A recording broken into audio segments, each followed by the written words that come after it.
Tonight, Shili Nishma Levi Morido, Ber Meir Ben Ruven Alevi, Imi Marati Rachel Bat Harav Michael. And as I said, we're going to speak tonight about parshat V'Zot Habracha, which we will read Bezrat Hashem on Simchat Torah, which here, of course, is Shabbat. If you happen to be in Chul, it's on Sunday. But we will actually, this is Eretz Yisrael is the only place where we read V'Zot Habracha on Shabbat. In Chul, it's never read on Shabbat. It's the only parsha the entire year that is never read on a Shabbat in Chul. But here, of course, Eretz Yisrael, we have the privilege of reading it on Shabbat. Having said that, we're gonna skip the first chapter of V'Zot Habracha, which is the actual brachot that Moshe gives to all the Shvatim, because I wanted to focus tonight on the last parsha of the Torah, the last parak of the Torah, which deals with Moshe's, which deals with the end of Moshe's life, literally the end of Moshe's life, and let's in here. Okay, let me just make sure. Hold on. Apologize for a minute. Oh no, I can't do that. What did I just do? I just messed everything up. Sharing.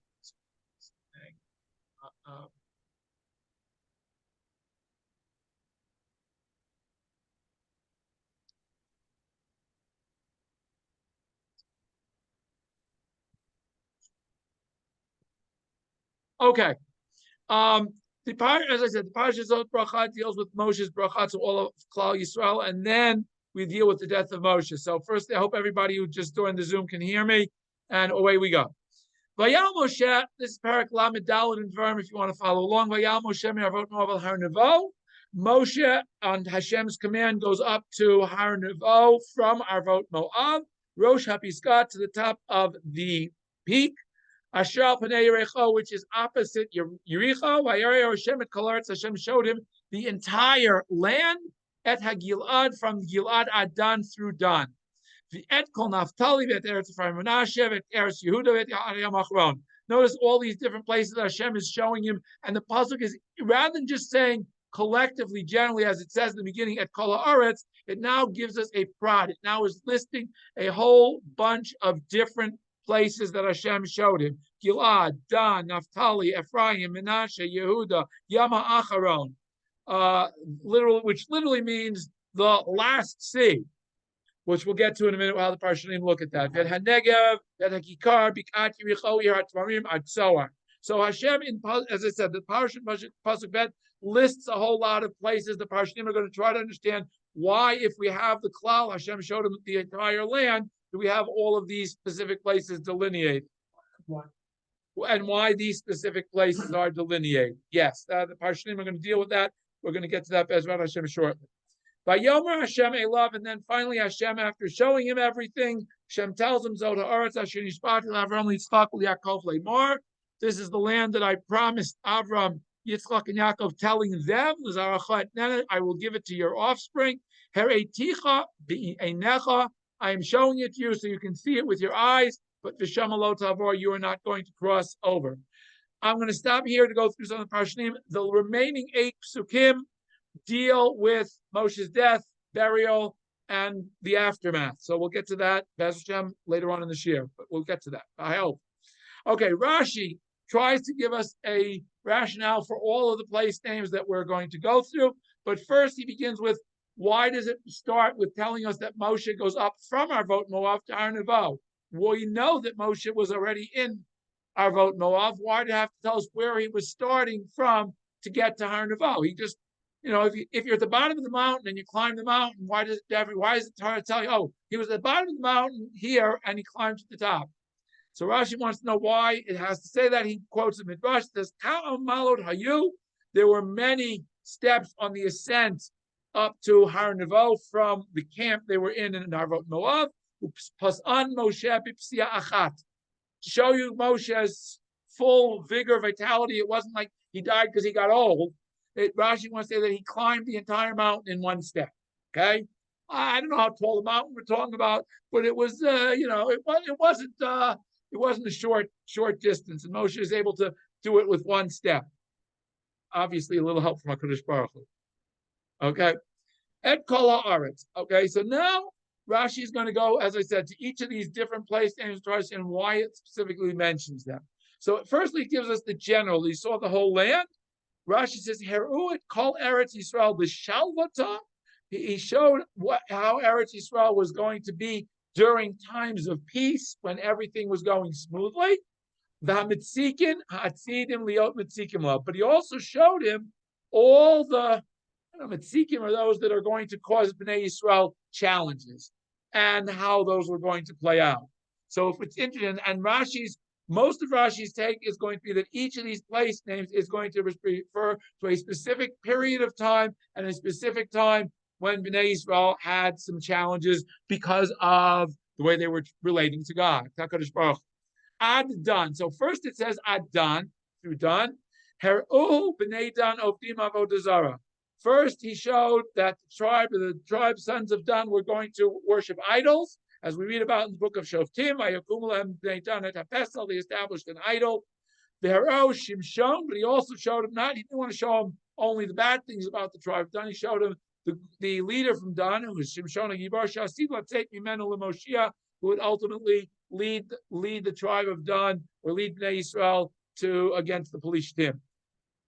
Yet called Naphtali. What was the land of Naphtali? Again, Hero Artso b'Shalvatav Churbanah. He saw the land of Naphtali in its peaceful state and in its destruction, in the state of it being destroyed. But he also showed Hero Dvorah Barak Kedesh Naphtali, Dvorah and Barak, who came from the tribe of Naphtali, V'nil Chamim Im Sisra v'Chayolotav, who would go and fight against Sisra and his army. At Eretz Ephraim Menashe. Same thing. Again, same thing. He shows that they were in peace and when they were destroyed. And he also showed him, again, all this, when he says showed him, it means showed him prophetically, that El Yoshua, who came from the tribe of Ephraim, would fight against the kings of Canaan when they entered Eretz Yisrael. The Gidon, Shebami Menashe, and Gidon, who was from the tribe of Menashe, who would fight against Midian and Amalek. So again, Hashem is showing Moshe prophetically all of the land, but he's also showing him a lot of the history of Am Yisrael in Eretz Yisrael. The Et Kol Eretz Yehuda, again, same thing, B'Shalvatav V'Churbanah, V'Hero Malchut Beit David V'Nitzchonav. And he showed him the entire house of David that would rule for a period of almost 400 years and their triumphs. Ad Hayam Ha'acharon, until the Yam, which is at the end, Eretz Hamarav, the land in the west, B'Shalvatav V'Churbanah. In other words, the western part of Eretz Yisrael throughout all of its history. Davar Acher. What is it? Hayam Ha'acharon. Al Tikra Hayam Ha'acharon, Ela Hayom Ha'acharon. Till the end of time. Herokodesh Baruch Hu Kol HaMe'orot Shatidim L'Ara L'Yisrael Ad Sheyifyu HaMeitim. He showed Moshe all of the history, all of the challenges that Am Yisrael were going to go through until Tchiyat HaMeitim. Okay, nice Rashi, nice Midrash. It had Negev. Why Negev? Eretz HaDarom. Again, the south. Beersheba in the south. Davar Acher, another interpretation of why it says Negev, that Negev refers not to what we say call the Negev, the south, Beersheba, the whole desert, but it refers to Marat HaMachpelah, the cave of the Avot, Shenemar, Vayalu, Vanegev, Vayavo ad Chevron, that the Negev is where Chevron is. Chevron's in the south of Eretz Yisrael, and of course Chevron is where the Avot, Marat HaMachpelah is, so that's what he showed Moshe, the Negev. That Hakikar, the valley.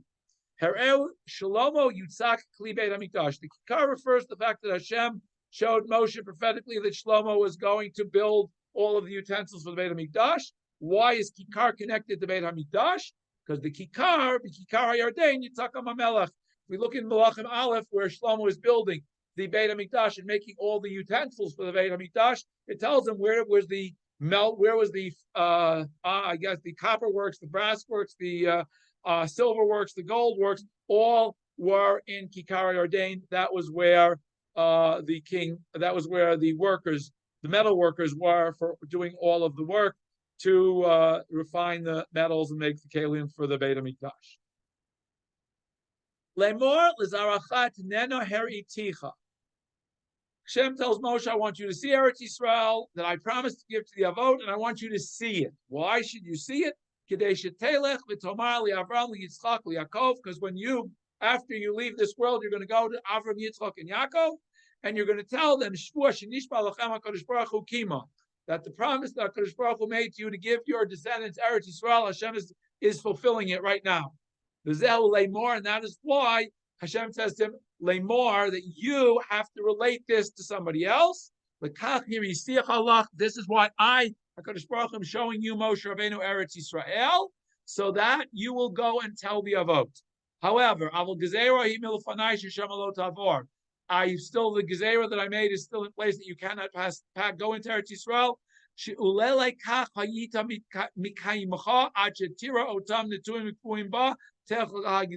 Because if it weren't for this, you would have wanted to stay, see Bnei Yisrael, get established in Eretz Yisrael, and then you would finally maybe get around to telling the Avot. I want the Avot to know now when it's beginning, so that's why, Moshe, you got to go now. Interesting take by Rashi. Ramban takes a slightly different take as to why all these place names are mentioned. And Ramban there are others that follow in his footsteps. Kol Eretz Yisrael Asher Me'aver LaYarden. He showed him all of Eretz Yisrael, which is on the west bank of the Jordan, not the east bank. Because remember, the east bank they've already conquered. Moshe is there already. He's seen it. He's physically seen it. Here he's going to physically see Eretz Yisrael on the other side. The Acharechein, he's Kirlo Sherolo at Gilad ad Dan, from Gilad until Dan. However, Moshe is standing now in the portion of Reuven in Nevo. Half of the Gilad was already given to Reuven and Chatzi B'Shat Menashe, because Gilad is a territorial geographic region that spans the Jordan River. It's on both sides of the Jordan River is the area called Gilad. Today, probably not, but in the time of the Torah, Gilad spanned the Jordan River, the territory that was called Gilad. So therefore, Al-Kain Perusho, therefore we have to explain this pasuk when Hashem showed him from Gilad Adan, that from where he was standing in Gilad, he showed him Adan. Okay?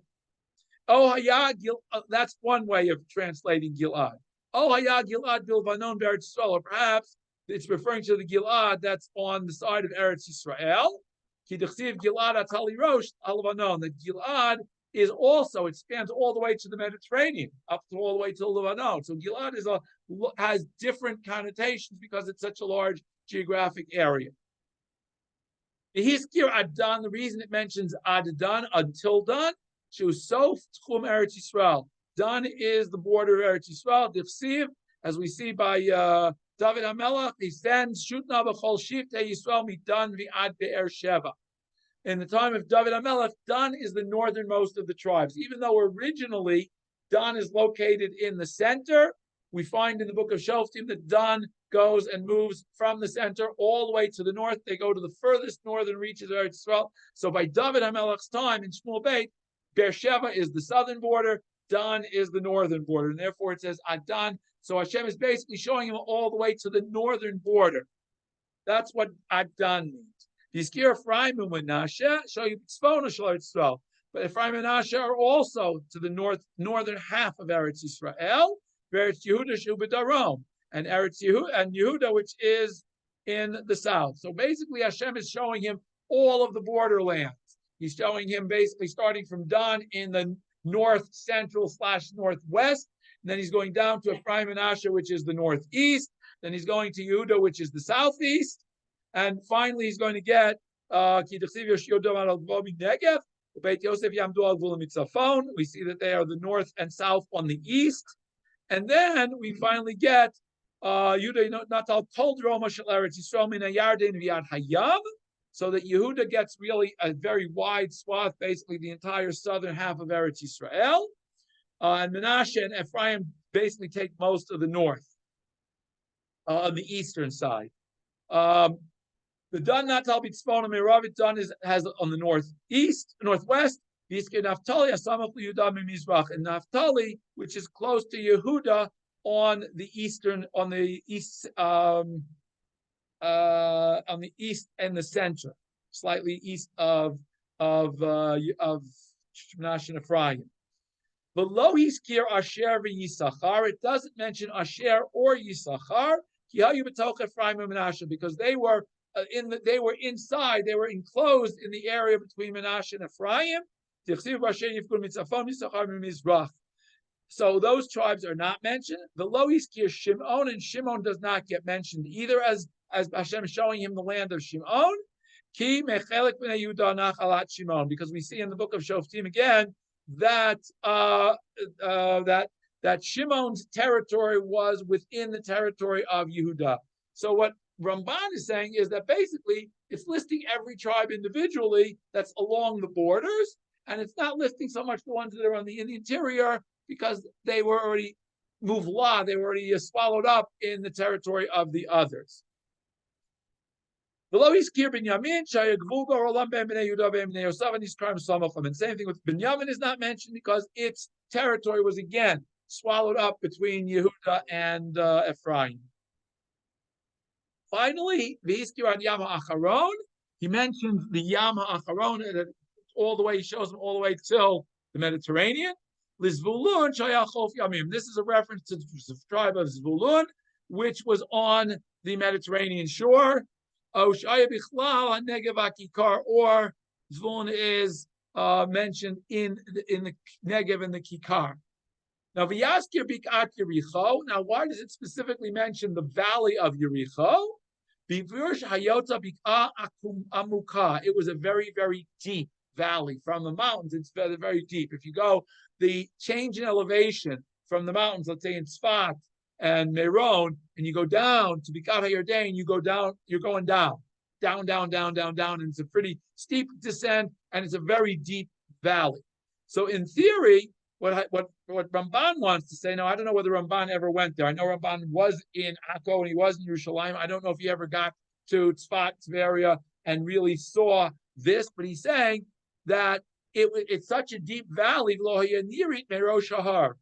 that from the top of Nevo, where Moshe was standing, it would have been physically impossible for him to see the Bikat Yerecho without a little bit of help.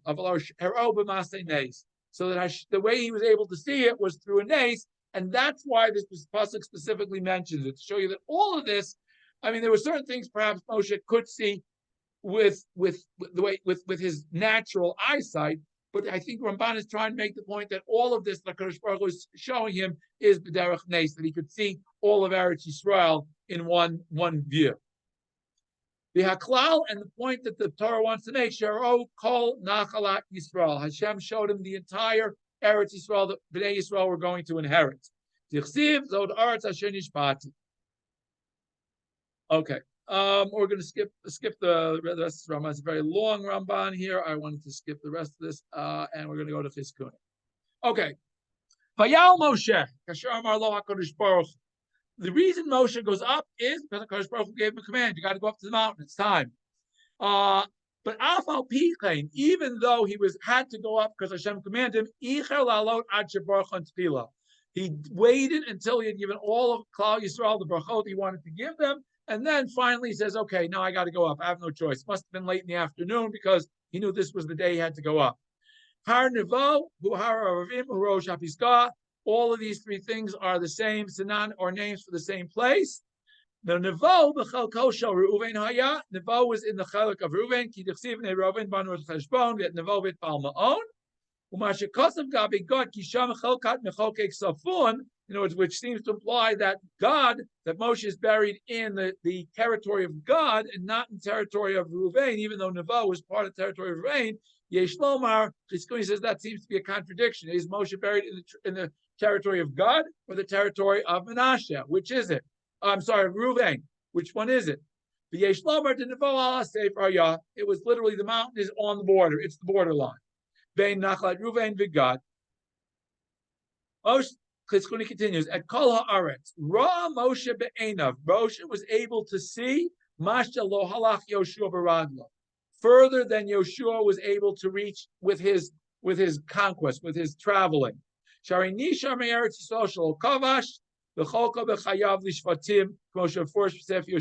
there were areas in Eretz Yisrael that were not conquered in the life of Yoshua, So Moshe was able to see even those areas that the Jews under Yeshua were not able to yet conquer.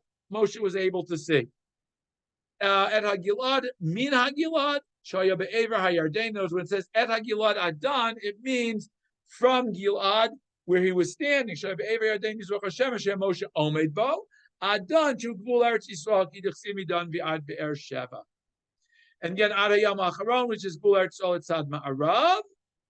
Why does it specifically mention Yericho Ir HaTzimarim? L'fi Shaita Mishuna B'Chashivut Hiskira B'Ferish. Because of its importance, that's the only thing that gets mentioned because it's an important part of Eretz Yisrael. Is Yericho Ir HaTzimarim gets mentioned, and it's not only is it Yericho, but also the fact that all of the trees that grow there were very, very important commercially, and I guess for other reasons that's why Yericho gets a special call out here.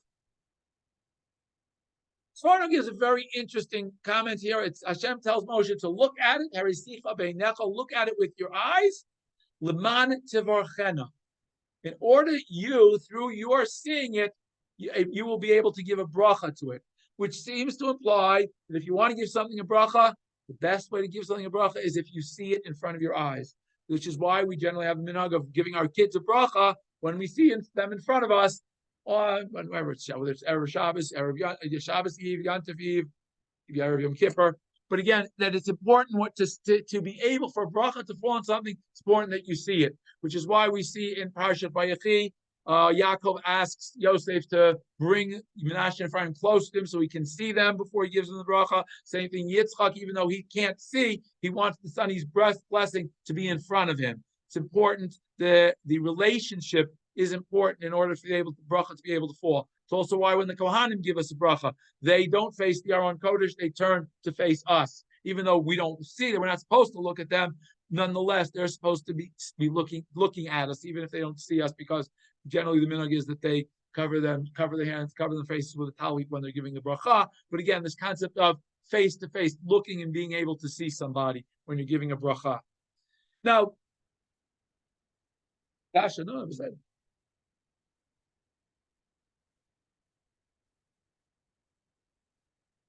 No, betach, the betach chelik. No,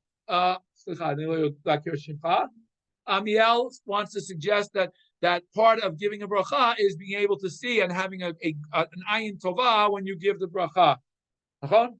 Okay, which is also an important point. Okay, now again, HaKadosh Baruch Hu then tells Moshe, "Shamalot tavar," you cannot cross over to Eretz Yisrael. Very interesting. Svarno says, why can't Moshe come into Eretz Yisrael?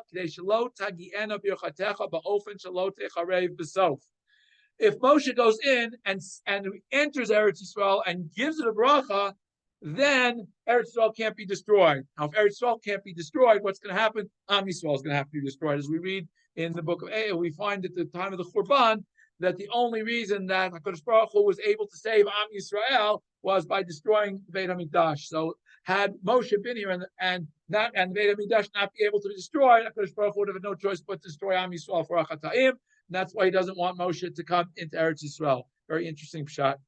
Okay, let's go back now to the rest of the parak. Now that we talked a little bit about the beginning of the parak. The parak continues. After Moshe shows Moshe everything, the Torah then says, "Vayamat sham Moshe eved Hashem be'eretz Moav al pi Hashem." Moshe dies in Eretz Moav al pi Hashem through the mouth of Hashem. Vayikboro tova Gai be'eretz Moav, and he buried him in Gai in the land of Moav, Mul Beit Peor, opposite Beit Peor. V'lo yoda ish et kivurato ad hayom hazeh, and nobody knew the place where Moshe is buried until this very day. Moshe was 120 years old when he died. Lo chahato eno, his eyes had not grown dim. V'lo naslecho, neither had his vitality diminished, hadn't run away. Vayivku b'nei Yisrael Moshe b'arvot Moav shloshim yom. B'nei Yisrael cried over Moshe for 30 days. Vayitmu yimei b'chiev Moshe, and the days of the crying for the mourning of Moshe concluded. Torah then continues, Yoshua bin Nun, Malei Ruach Chachma, Yoshua bin Nun was full of a spirit of wisdom, Ki Samach Moshe Yadav Alav, because Moshe had rested his hands upon him. Vayishmu, I love Bnei Yisrael, Vayasu Bnei Yisrael, listened to him and did, Kasher Tziva Hashem et Moshe, as all as Hashem commanded Moshe. And then finally, we have the final three psukim, which is basically the conclusion of the Torah. Navi od Yisrael Moshe. A Navi never arose again like Moshe, in Yisrael like Moshe. Shida'o Hashem, who knew Hashem panim el panim, face to face. L'chol ha'otot, for all the signs, v'moftim, and the wonders, asher shlacho Hashem l'asot b'Eretz Mitzrayim, that Hashem sent him to perform in Eretz Mitzrayim, l'faro l'chol avadav l'chol artzo, to Pharaoh, all of his servants in his land, u'l'chol ha'yodach hazakon, to the entire strong hand, u'l'chol ha'mora hagadol, and all the great awe, Shirasa Moshe, that Moshe did le'inei kol Yisrael, before the eyes of all Yisrael. And of this, of course, we conclude Sefer Dvarim, we conclude the Torah, and of course, we always say Chazak, Chazak, and Chazek when we finish the parsha. But these last 8 psukim, which start with Vayam Hashem Moshe, are a very important topic of discussion in the Gemara, because the question is, how can a person who's alive write Vayam Hashem, I died, Moshe died there? So that's going to be the question we're going to deal with right now. And to deal with that, we go to the Gemara.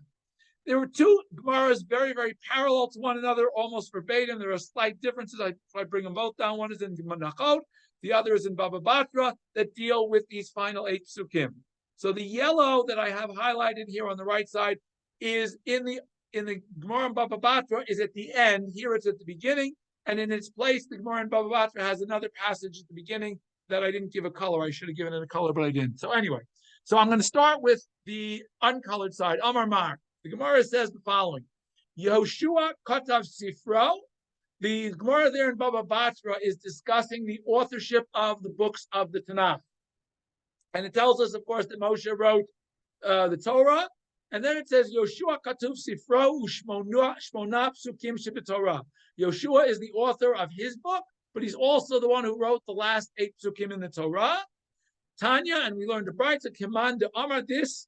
Mamar is only according to one opinion that says the Rishmon Psukim Sheb'Torah Yoshua Katvan, that there are 8 psukim in the Torah that were written by Yoshua, which is not a universal opinion. That's one opinion brought down in the Gemara. Okay, let's go back now to the other side, to the yellow, which, as I say, we'll see a little bit later on the other side, but let's read it now. Amar Rav Yeshua bar Abba, Amar Rav Gidol, Amar Rav. Yeshua bar Abba said the name of Rav Gidol, who said the name of Rav, the following: Shmona Psukim Sheb'Torah. There are 8 psukim in the Torah that Yachid Korei Otam B'Beit HaKnesset. When we read them in Shul, they are read by an individual. And we're going to see, I hope we'll get a chance to get to it later to see what that means. The generally accepted opinion that means you're not allowed to make a stop during those 8 psukim. You can't split those 8 psukim into 2 aliyot. It has to all be part of the same aliyah. That's the generally accepted opinion. What it means, we'll see, I hope, if we have time, other interesting opinions. Oh, Kaman, who is that like the low Rabbi Shimon? This does not agree with the opinion of Rabbi Shimon, because now we're going to see, and now they're going to be both the same here. To Tanya, we learned the following: Vayamat Sham Moshe Eved Hashem. That's the pasuk we just read. Pasuk 5th pasuk here. Efshar Moshe Chai. Is it possible that Moshe was alive? Katav Vayamat Sham Moshe, and he wrote these words. Vayamat Sham Moshe died there. I mean, we all would love to be able to write our biography. Maybe we might write our obituary, but if we write our obituary, we are certainly not writing it posthumously. We would have to write it before we left, and hope that somebody knew where it was to find it if we wanted to write our own obituary. So that's the Gemara's question: how could it possibly be? Ella, what does it mean? Ad kan katav Moshe. Moshe writes up until that point. Mikan ve'ela katav Yoshua binun divrei Reb Yehuda. Rabbi Yehuda's opinion is that the last 8 psukim in the Torah are not written by Moshe Rabbeinu, they are written by Yoshua ben Nun. Very simple answer. Moshe couldn't have written, he died, so it had to be written by somebody else. Who was somebody else? Yoshua. The Amar le Rabbi Nechemia, and by the way, some say that's the opinion of Rabbi Nechemia also. Amar le Rabbi Shimon. Rabbi Shimon says to them, impossible. Efshar Sefer Torah Chaser Od Achat. Is it possible that there is a Torah missing a letter? Uktiv lakoach et Sefer Torah hazeh. V'samto tomitzad arot brit Hashem lokechem. Moshe tells the Levium, we read it in parshat Vayelach, or Hazino, I don't remember which, that they're to take the Sefer Torah, it's complete, and he gives it to the Levium. So obviously it had the last 8 psukim in it. So Moshe had to write them, because it's impossible that he gave him a Sefer Torah that was missing the last 8 psukim. Ella, so how do we explain that Moshe wrote that he died? Ella Ad Kana Kodesh Baruch Omer Moshe Kotev Yomer. Up until that point, the Torah was dictated by Hashem to Moshe, and he wrote it down ordinarily. Mikan v'elach HaKadosh Baruch Hu Omer u'Moshe Kotev b'dema. From this point on, Kadosh Baruch Hu was dictating, and Moshe was writing it b'dema, which generally is translated as with tears, that he was crying as he wrote it, because he's writing his own obituary, basically. K'moshe nemar lahalan. And how do we know that that's the way that the Torah was written? Because we see the book in Yirmiyahu said, when people ask Baruch ben Neriah about something he wrote in the name of Yirmiyahu, Baruch Yirmiyahu says the words, I'm just the secretary here. Don't blame me for these words, Baruch says. That's what Yirmiyahu told me Hashem said I have to write. That's what I had to write. So he's using that to say the same thing. Moshe Rabbeinu, when he wrote the Torah, he wasn't making it up. He wrote what Hashem told him to write. He was just the secretary. And then the Gemara continues on this side. How is that? So now, is it true that this opinion that says that the 8 psukim that can only be read by an individual does not agree with Rabbi Shimon, who says that Moshe wrote them? Afilu Tema Rabbi Shimon, hold the Ishtane, or Ishtanu. But the point is, the reason these 8 psukim are not split up into more than one aliyah is very simply because they were written by Moshe, but they were written under very different circumstances than everything else was written. And that's why we don't split them up into more than one aliyah. It has nothing to do with which way we hold. But it's interesting to see that we have 2 opinions in the Gemara as to the authorship of these final 8 psukim. That's what I really want to bring down from this whole Gemara here. Okay. Rambam.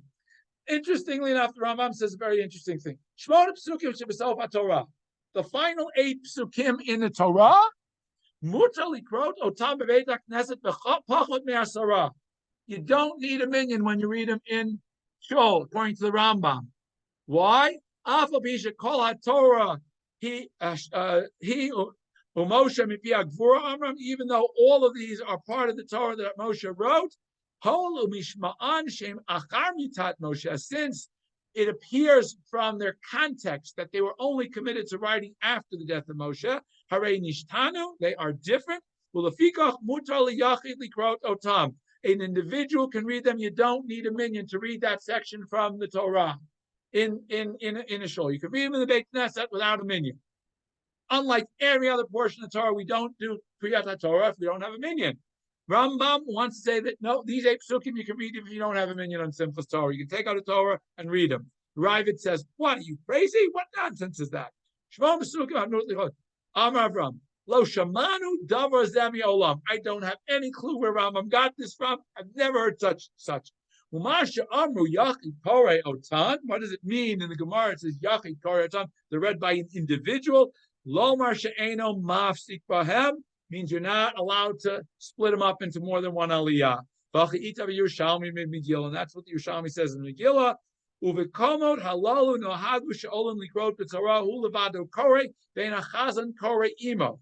And the Ravid says in our communities, the minhag was that the person who was given this last aliyah of the Torah had to be somebody who knew how to read it themselves. There was no Chazan reading it and he read along, which we normally have. No, there was no Baal Koreh. It had to be, or you gave the Baal Koreh the Aliyah, or the person who gave the Aliyah knew how to read it. Masha Katav, who, and this that the Rambam wrote in Zarut, who, Me'od v'atzibur hechon holchu. He says that's very, very strange. Where did the tzibur suddenly disappear to? They were there for the whole davening. All of a sudden, everybody walked out for the last 8 psukim in the Torah. So Rabbi disagrees with that. By the way, the Shulchan Aruch brings down exactly as the Ravid says, and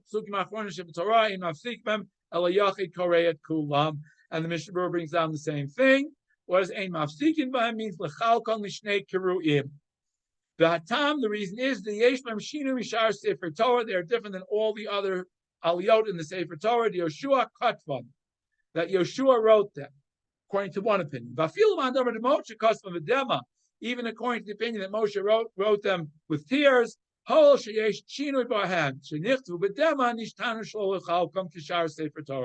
there's a difference that we don't split this up into multiple aliyot. That's what most, as I said, most of the Parshnim and the Halacha takes as the meaning of Yachid Korei Ota, unlike the Rambam. Okay. Excuse me for 1 minute. All right, Rashi very simply quotes the Gemara after Moshe made because of a Yom Moshe. Is it possible that Moshe died and he wrote that he died? El Adkan Kata Moshe Vikan Miel Kos of Yoshua. Rabbi Meir Omer Efshar Sefer Torah Chaser Klum. He brings the opposite opinion. Elahu Omer Lakoch Sefer Torah Zeh. El Hakadosh Baruch Hu Omer Moshe Kos. So Rashi does not decide one way or the other. He brings both opinions down that either Yoshua wrote it or Moshe wrote it. Either way. Al Pi Hashem. Now Rashi says, what does it mean that Moshe died? Al Pi Hashem means binishika. This is a basically he died through Hashem's grace. That it wasn't that he died of old age. He didn't die of any disease. He didn't die of anything other than the fact that it was his time to die. Vayikbor Oto. This is now a very interesting passage here. Okay, it says he buried him. Vayikbor Oto. Now, if we go back to the normal usage, when we have a pronoun in Hebrew, it refers back to the last noun. The last noun is Vayom Hashem Moshe al Pi Hashem, through the mouth of Hashem. So that seems to imply that Vayikbor Oto, he buried him. Who is the he? Is HaKadosh Baruch Hu who buries him. So HaKadosh Baruch Hu bichvodo, and that's exactly what Rashi brings down. That one opinion is that HaKadosh Baruch Hu is the one who buries Moshe. By the way, there's a Gemara elsewhere that I didn't bring down that says if we look at the Torah begins with Gemilut Chasadim and ends with Gemilut Chasadim. It begins with Hashem providing clothing for Adam and Chava, and it ends with Hashem burying Moshe. Hashem Kivyachol himself burying Moshe. That's again based on this opinion. The other opinion, Rabbi Yishmael Omer, who kavar et atzmo, he buried himself. I don't know how you bury yourself. I mean, I can understand how you could dig your own grave and you can get into it, but how you bury yourself, don't know. Rabbi Yishmael Dorish Kain. Rabbi Yishmael, there were three places in the Torah where it says Yavi Oto, something should be Oto, and it's translated as you do it yourself, not somebody else does it to you. Which normally, when it says Yavi Oto, somebody does something to somebody else, it doesn't mean you do it to yourself. But he says there are three places in the Torah where it happens. One is the Nazir B'Yom Melot Yemei Nizro Yavi Oto. The Nazir has to bring himself to the Beit HaMikdash. And the third is that you yourself have to understand when you've sinned. It's not somebody else is going to tell you you've sinned. If you don't acknowledge it yourself, nobody is going to. I mean, people might point it out to you, but you have to basically acknowledge it yourself before you can achieve atonement. Those are the three places where Oto, that something was done to him, means you did it to yourself. These are the three. As Moshe buries himself, the Nazir has to bring himself, and the person coming to get kapara has to do it himself. Mul Beit Peor, he is buried opposite Beit Peor. This is one of the things that was prepared by Hashem during creation, that there would be a place that Moshe would be buried. Nobody could find the physical location, by the way. And specifically, it has to be opposite Beit Peor as a kapara for the sin that was done in Peor. Is one of the things that is created at the last second of creation before the first Shabbos begins. As the Mishnah in Pirkei Avot lists a whole bunch of them, all sorts of interesting things. One of them is the kever of Moshe. And what's unique about the kever of Moshe is the fact that lo yada ish et kfurto, nobody knows where it is. You cannot find the physical location. I mean, it's there, but it's not there. So it's one of those very interesting things. It's like trying to find the lost art, the Aron. It's there, but it's not there. It's one of these things that exists in a physical place, but nobody can find the physical place. Don't ask me. Like Garden of Eden also, I guess, would be in the same category. Lo chahata, no, his eyes did not weaken. Af mishamate, even after he died, his eyes were still strong. Lo nas lecho, lachluchli shabo, lo sholat bo. Frikavon, lo nepach toar panav. Even his face continued to shine even after his death. And his vitality, his life force was there. I guess he probably didn't get a whole lot of wrinkles and white hair and didn't get old, even though when you look at all the artists, he's an old man already. By the time he got the Luchot, he's already an old man. How much more so 40 years later after dealing with Am Yisrael for 40 years, after tearing out his hair, but that's a different story.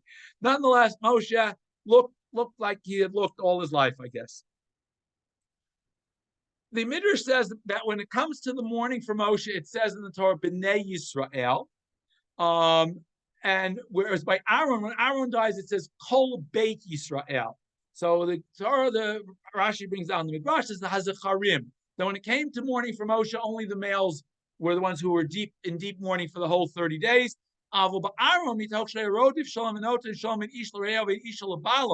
Aaron was known as somebody who was reached out to the people and was always bringing people closer to one another. Everybody was in mourning for a full 30 days when Aaron died, as opposed to Moshe. I forgot. I think the Amek Davar points out that we have to understand it wasn't so much that Moshe and Aaron had different relationships on the soul, but they had to because they had different roles. Aaron is the Kohen Gadol. His role is to try to bring people closer to Hashem in a very different way than Moshe's role is as the teacher and as the Moshe is the disciplining parent, whereas Aaron is the loving parent. If you want to look at it that way, I think it was the Amek Davar says that we shouldn't think that the people didn't like Moshe, but it was that because Moshe was the one who was the more strict leader, because he had to be, because he was the king, as opposed to Aaron, who was the Kohen Gadol, people related to him differently. Hashem panim el panim, who knew Hashem face to face. Shehaya libo gaspo, in other words, he was familiar with HaKadosh Baruch Hu. How do we know that? Because he could speak to Hashem literally whenever he wanted to, which is unlike all the other prophets. Inyan Shenemar, like we see, there were a number of places where Moshe says to Am Yisrael, firstly, by the Ched HaEgel, El Hashem, I'm going to go up and visit Hashem. Now, most of us can't say, hey, we're going to go up and talk to Hashem. Moshe could. And then similarly, in the case of Pesach Sheni, where the people come and say, hey, we're Tameh, what do we do about bringing a Korban Pesach? Moshe says, hang on, wait here, don't go away. Any other Navi, if he thinks he's going to get a Nevuah, he says, you have to wait. I can't tell you whether I'm going to get a Nevuah or not. But Moshe says, just wait here a minute. I'll check with Hashem and get right back to you on it. So it's a little bit of a different relationship, Rashi says. What was the strong hand that Moshe had, that Moshe displayed, not that Hashem displayed? Moshe was able to carry the luchot in his hands. That took a lot of physical strength and presumably spiritual strength also, but that's the Yada Chazakah. What was the Mora? All of the miracles that Moshe performed for Am Yisrael throughout the years they were in the Midbar. Le'enei Kol Yisrael, and all of these things were done le'enei Kol Yisrael, in front of the eyes of all Am Yisrael. Rashi says le'enei Kol Yisrael, in the eyes of all Yisrael, alludes to the fact that Moshe broke luchot in front of everybody. Shenemar v'shabreim le'enechem, that I broke the luchot in front of you. Agreed with Moshe's decision to break the luchot.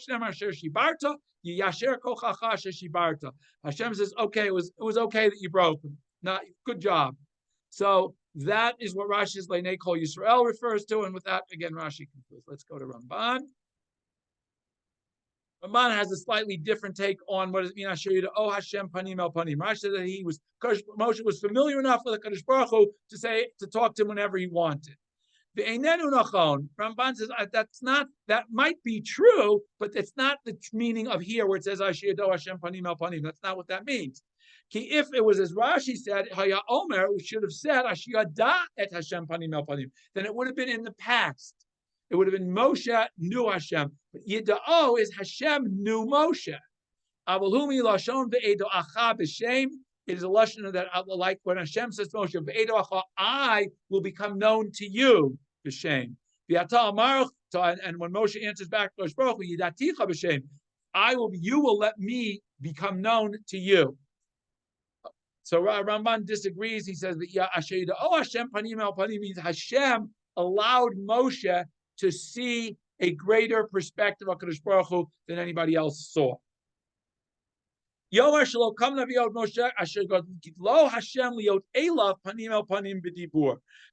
it means is that there is no other Navi whose relationship with Hashem was panim el panim b'dibur. When they spoke, it was as if they were sitting right next to each other.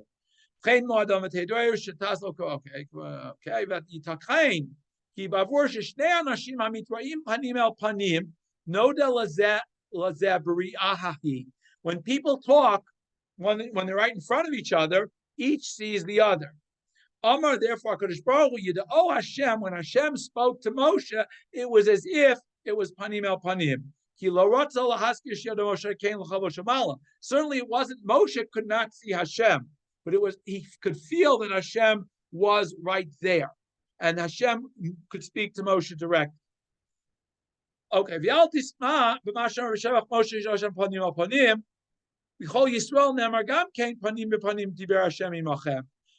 wait a minute. It says panim panim diber Hashem to all of Am Yisrael. So what was Moshe? What was so special about Moshe? Ramban asked. But there it says Kisham ba'er, when Hashem spoke to Am Yisrael at Har Sinai, it was mitoch ha'esh. Lo shamu kolo mitoch ha'esh bilvad v'lo ra'u hapanim. They did not see anywhere from where the voice was emanating except from the esh. Vein pirush al aretz harach v'disho hagdola udvarav shamata mitoch ha'esh. So even though it uses a very similar phrase of panim b'fanim, that Hashem spoke to all of Am Yisrael at Har Sinai, not the same as Hashem spoke to Moshe panim el panim. Panim bifanim is slightly different than panim el panim. V'alderech ha'emet, really, sheyedu yadu Hashem panim el panim l'davka bo be'echet avo haruach b'Moshe Rabbeinu. That what it means by Am Yisrael knew Hashem panim el panim to become closer to Hashem, so that when the ruach came to Moshe, Moshe was able to elevate them. That was during Matan Torah. But they could only feel as high as Moshe was able to lift them. He was only able to lift them to a level where they were able to feel or see the voice coming from the fire. However, Moshe was at a different level than all of Am Yisrael, and he was always at the same level of Matan Torah. Shar Nevi'im with all the other Nevi'im, Haytalayim Yad Hashem, V'Havein. You have to realize that all of the other Nevi'im, when they saw Hashem, it was in a completely different way. They had a completely different relationship with HaKadosh Baruch Hu. Why does it say L'chola Otziot? Davak im v'lokam Navi'od b'Yisrael u'kemoshe L'chola Otot. What it means is that there was no Navi like Moshe for all of the signs that he was able to perform. Oh, Sheyomar, Sheyedu Hashem panim el panim b'otot moftim, who should know Hashem through the signs and wonders. Shekulam nasu b'shmo hagadol. All of the signs that Kadosh Baruch Hu that were done in Mitzrayim were done through the name of Hashem. Hashem took you out of Mitzrayim with Chocho Hagadol. For Perash Yotot, an oath is something that is announced before it happens. By the plague of Dever, I think.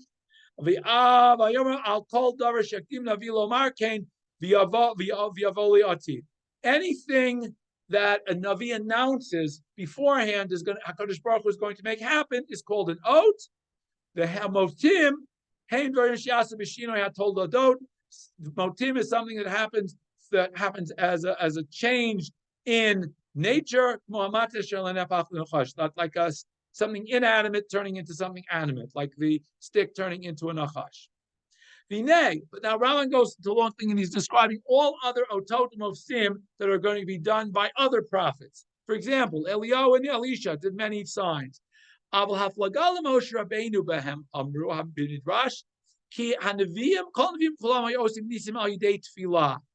all of the other prophets who were able to perform miracles did them through their prayer.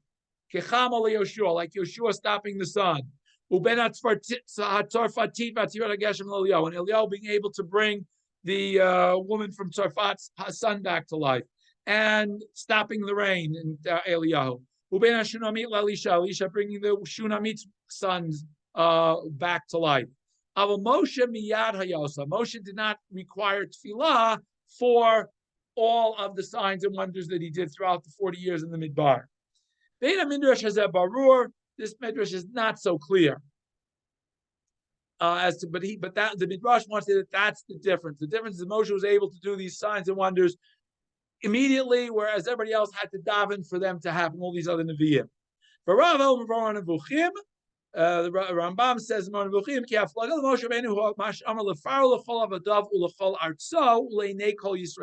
signs that Moshe did in front of Paro and everybody, and in front of all of Am Yisrael. Moshe does miracles in front of A, those that don't believe, and B, those that do believe.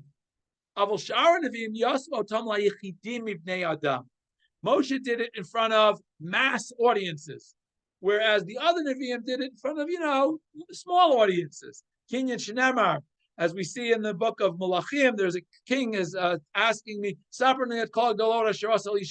want you to tell me all the miracles Elisha performed, because there weren't a lot of people there. Nobody who has them chronicled. You happen to be there for a few of them. Tell me about them. I think he's talking to Gehazi there, if I'm not mistaken. Tell me about all these miracles that you witnessed Elisha perform. But again, it seems that at least the Rambam wants to say that, they weren't in front of huge audiences. Ramban says, yeah, that's nice interpretation by Rambam, but I don't agree with it. What do you mean? It didn't rain for 3 years because Eliyahu said we're not going to have rain. That's okay. I mean, he announces publicly there's not going to be any more rain. That sounds like a pretty public thing, a public miracle Eliyahu was performing. No rain. I mean, obviously everybody in the country knew about it. It probably made all the headlines everywhere that, hey, we're not going to have any rain here, and it's all Eliyahu's fault.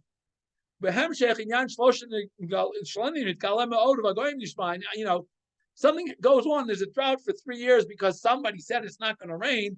The word gets around.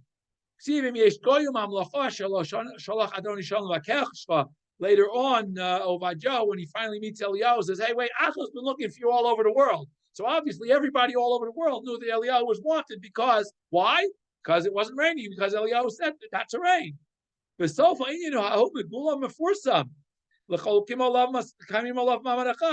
And the end of the rain, the end of the drought only happens when we go up to Har Carmel and we have this great miracle with Eliyahu bringing down fire from heaven at Har Carmel, where it's literally in front of everybody. So how can the Rambam say that the Moshe's godless was that he was able to perform miracles in front of mass audiences where the other Nevi'im weren't? Look what Eliyahu's doing here.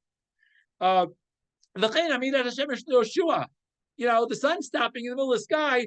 I think a lot of people got the hint that something was going wrong, especially when all their clocks got screwed up. We would have thought that everybody knew about it. Certainly all of Am Yisrael saw the sun stand still. And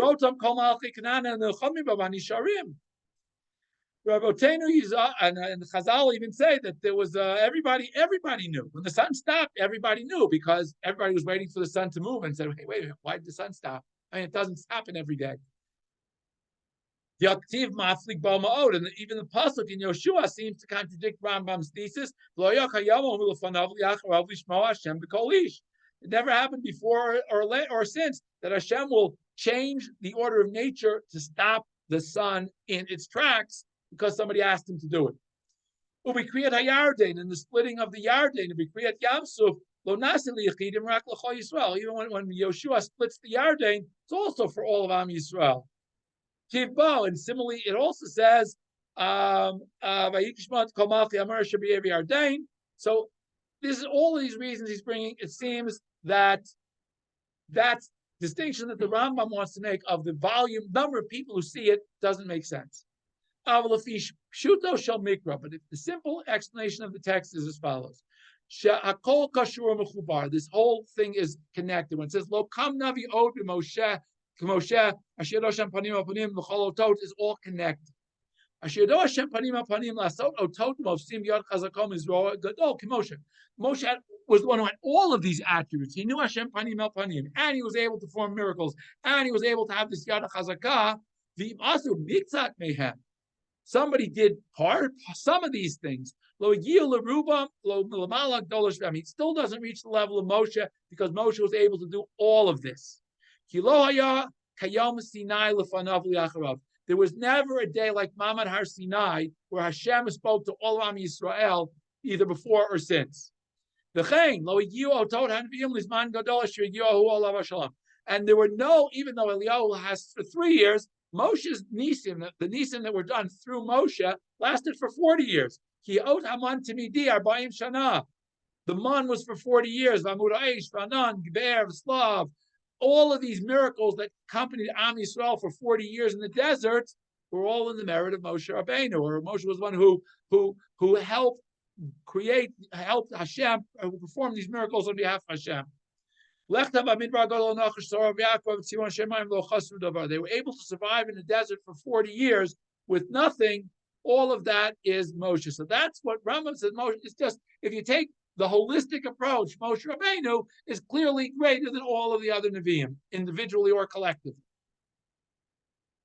The Al Derech HaEmet, and additionally,